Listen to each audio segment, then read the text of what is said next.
លោ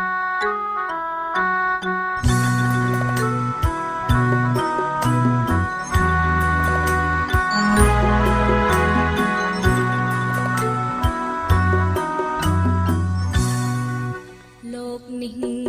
ចង់អៀនស្ទើរតែជ្រៀតរងមិនបានព្រោះចិត្តប្តីសាមានដឹងទុំរិញច្រានឲ្យឃ្លានស្នេហ៍ពិតចាំងទុំរៀបឲ្យក្បាលក្រាបដល់ក្នើយនៅមិនដូចចិត្តគិតទៅវិថីជីវិតព្រមលិខិតទាំងកំណត់មែន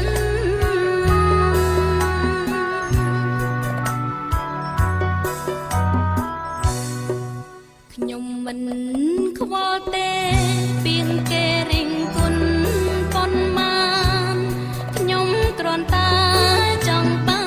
នធ្វើអ្វីគ្រប់យ៉ាងឲ្យមានព្រំដែ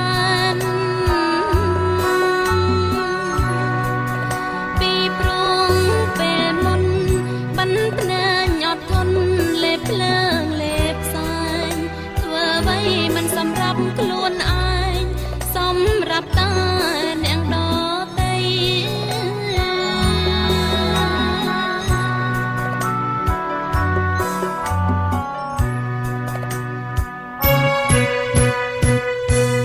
ជុំស្នេហ៍ទី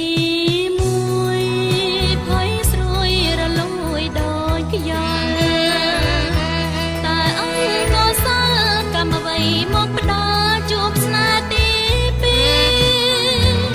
ខ្ញុំពិតជាឆ្កួតស្រឡាញ់រូបគេដែលមិនស្នេហ៍ស្រីខ្ញុំយំសួរគេឆ្លើយក្រឡៃបាញ់ឈឺចិត្តស្រីថាដើម្បី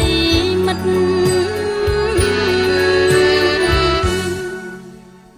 ដូចឆ្នោះមែនខ្ញុំមិនច្រណែនមិនស្ដាយសុខចិត្តចាញ់ឲ្យឆ្ងាយទុកឲ្យប្រថ្លៃ